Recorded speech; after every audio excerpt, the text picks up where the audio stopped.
continuación, el señor presidente de la Corte Constitucional, doctor Jorge Enrique Ibáñez Najar. Señor presidente.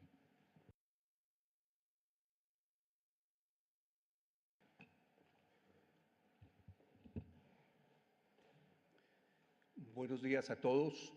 En primer lugar, quiero expresar mi agradecimiento por la invitación que a la Corte Constitucional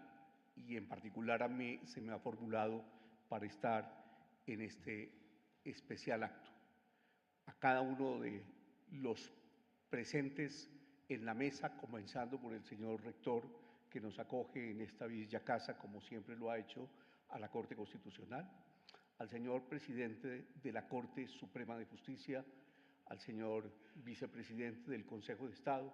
a los señores presidentes del Consejo Superior de la Judicatura y de la Comisión de Disciplina Judicial, muchísimas gracias. Y a todos ustedes por estar en este día, a partir del cual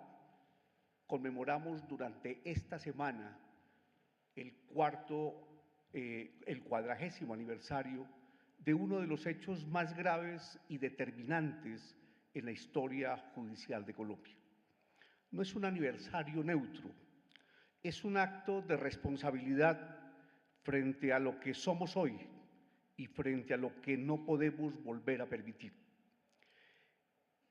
La toma y la posterior retoma del Palacio de Justicia no son simplemente un capítulo trágico,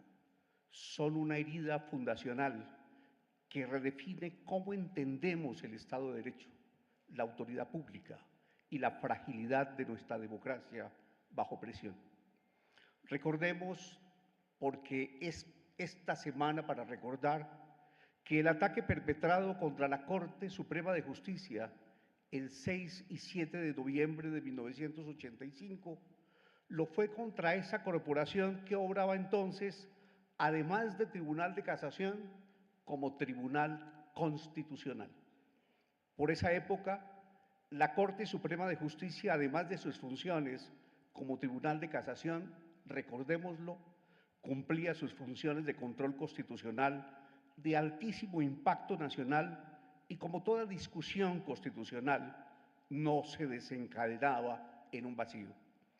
El país afrontaba una grave violencia política después de la ruptura del cese al fuego y demás compromisos para alcanzar la paz. Asumía serios ataques certeros del narcotráfico que ya habían cegado la vida del ministro de Justicia, Rodrigo Lara Bonilla, y se presentaban progresivas amenazas y atentados a jueces de instrucción criminal y de juzgamiento. Era un país en plena disputa por el imperio del Estado de Derecho. Voy a referirme a continuación solo a lo que las investigaciones judiciales y disciplinarias adelantadas por el Estado respecto de los hechos acaecidos en 1985 señalaron. En primer lugar, dijeron o señalaron esas investigaciones que los magistrados de la Corte Suprema de Justicia, especialmente los de la Sala Constitucional y los de la Sala de Casación Penal, fueron amenazados por el Cartel de Medellín, el que pedía que si el tratado de extradición celebrado entre la República de Colombia y los Estados Unidos de América en 1979, aprobado por la Ley 27 de 1980, no era declarado inexequible por la Corte, derrumbarían la estructura jurídica de la nación y ejecutarían a los magistrados y a sus familias. Igualmente fueran amenazados los consejeros de Estado. Desde el mes de mayo de 1985, el entonces movimiento guerrillero M-19 había decidido tomarse el Palacio de Justicia y había previsto hacerlo el 10 de octubre, con el objeto de adelantar allí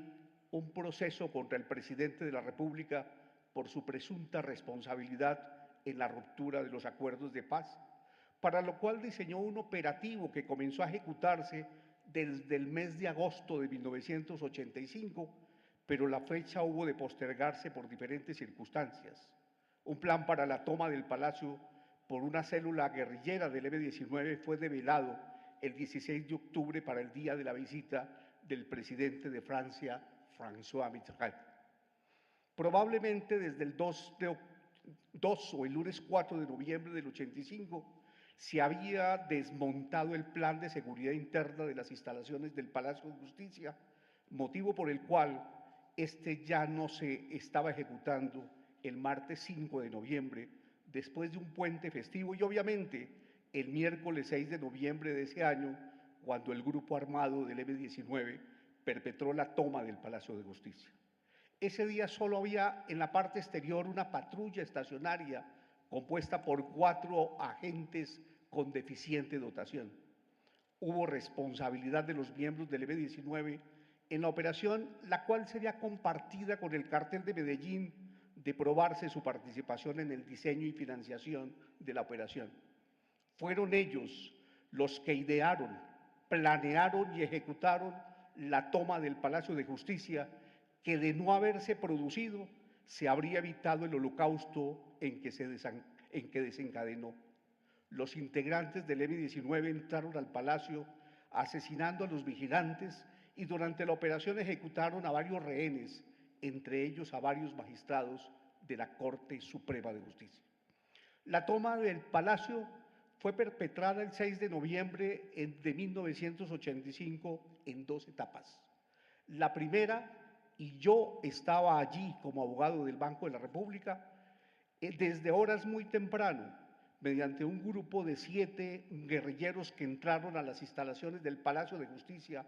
vestidos de civil, haciéndose pasar por abogados, estudiantes o visitantes ocasionales, quienes primero se instalaron en la cafetería y luego 4 de ellos se desplazaron y ubicaron estratégicamente en la edificación y sacaron sus armas para participar luego activamente en la operación cuando entraron debidamente informados por ellos los demás compañeros. La segunda etapa empezó a partir de las 11:35 am, mediante un grupo de 28 guerrilleros que entraron a sangre y fuego, ejecutando una operación armada por la entrada del parqueadero en la carrera octava, hasta ubicarse estratégicamente en los pisos 2 y 3 de la edificación en los términos concebidos en el plan de toma. El M-19 contaba y utilizó un amplio arsenal destructivo contra la población civil. Otro grupo de 7 guerrilleros que iba a ingresar por la entrada principal no pudo entrar porque no entendieron las instrucciones para perpetrar al tiempo a los demás actos y acompañar a los demás. Por lo tanto, y lo decimos sin ambajes, de acuerdo con las investigaciones, el principal responsable de la toma del Palacio de Justicia fue el movimiento guerrillero M-19. En algunos procesos judiciales tramitados ante la jurisdicción de lo contencioso administrativo y a los que se refería el vicepresidente, el doctor Alberto Montaña Plata, al citado grupo guerrillero se le atribuyó el carácter de terrorista y a la acción por él emprendida y ejecutada el 6 de noviembre de 1985, el calificativo de acto terrorista. La Comisión de la Verdad señaló que el M-19 realizó un ataque armado a un bien de carácter civil, utilizando un primer grupo de combatientes que ingresó al palacio camuflados como visitantes de la sede judicial. Otro grupo entró por el parqueadero y asesinó a 2 vigilantes privados y al administrador del palacio. Luego tomó como rehenes a quienes estaban en el Palacio de Justicia y a algunos de ellos los utilizó como escudos humanos. Asimismo, integrantes del M-19 dispararon contra algunos rehenes, ocasionándoles lesiones graves y aún la muerte. La misma Comisión de la Verdad dijo que no existió ningún asomo de duda en relación con la grave infracción cometida por el M-19 al ingresar a una edificación de carácter civil frente al derecho internacional humanitario, que además esa edificación albergaba a las más altas autoridades de una de las ramas del poder público, acto que supone una vulneración del principio de distinción tanto frente a la ausencia de un objetivo militar legítimo como frente a las personas civiles protegidas por el derecho internacional humanitario. La prohibición de tomar rehenes, establecida como absoluta en los conflictos armados de carácter no internacional y reconocida como norma del DIH consuetudinario, fue incuestionablemente desconocida por el comando guerrillero que ingresó el 6 de noviembre de 1985 al Palacio de Nariño, al Palacio de Justicia. Su acción armada contra la sede del Poder Judicial fue una flagrante violación de las normas fundamentales de humanidad previstas en el derecho internacional humanitario, diría la Comisión de la Verdad. Y ella consideró, con base en el principio de protección, teniendo en cuenta además que el palacio constituía un bien civil protegido por el derecho internacional humanitario y que las víctimas eran civiles, ajenas al conflicto, que se trató de homicidios y en consecuencia se vulneró la protección debida a las personas protegidas, tal como lo dispone el derecho internacional humanitario. El comando del M-19, al ordenar una determinada ubicación a los rehenes que se encontraban en el baño cuando era más intenso el ataque del ejército e inminente su ingreso al lugar, cometió otra infracción con la utilización de escudos humanos, conducta prohibida, al igual que la discriminación. A pesar del respeto que dijeron profesar hacia la Corte Suprema de Justicia, los integrantes del M-19 no tuvieron ninguna consideración por ella, ni por el Consejo de Estado, como tampoco por la justicia que encarnaban con independencia y sujeción estricta al Estado de Derecho. Profanó el M-19 violentamente el templo de la justicia, tomó como rehenes a magistrados del más alto nivel y a otros servidores judiciales, al igual que a civiles que se hallaban en el palacio, el cual convirtió en campo de batalla. A la operación de toma le siguió una operación de retoma militar del Palacio de Justicia por parte de las autoridades, lo que generó un descomunal combate que tuvo como escenario la sede de la Corte Suprema de Justicia y del Consejo de Estado, en la cual solo había población civil, 350 personas, mediante el uso de armas del más alto poder ofensivo para cada una de las partes en contienda. La operación de retoma, adelantada por los organismos de seguridad del Estado, se ejecutó de manera improvisada, irracional y ciega, por una parte y por la otra, con un despliegue militar excesivo, con la participación de más de 1.000 militares que usaron contra los 35 guerrilleros y con todo aquel que se moviera, tanques, ametralladoras, granadas de fragmentación y fusiles E-3, todos ellos de enorme poder letal y poco usual en confrontaciones urbanas. La operación de retoma adelantada por los organismos de seguridad del Estado se ejecutó sin reparar en pedido alguno del cese al fuego formulada por los magistrados de las altas cortes, entre ellos el presidente de la Corte Suprema de Justicia, así como el presidente del Congreso de la República, y hasta el punto de no permitir la participación oportuna y efectiva de los organismos de socorro internacional hasta tanto se terminara de ejecutar la operación de retoma. Así, las operaciones de rescate de algunos rehenes se hizo sin suspender en ningún momento el operativo de retoma. Los organismos de seguridad formularon una solución militar que ejecutaron con la máxima energía sin que el gobierno intentara siquiera buscar otra alternativa,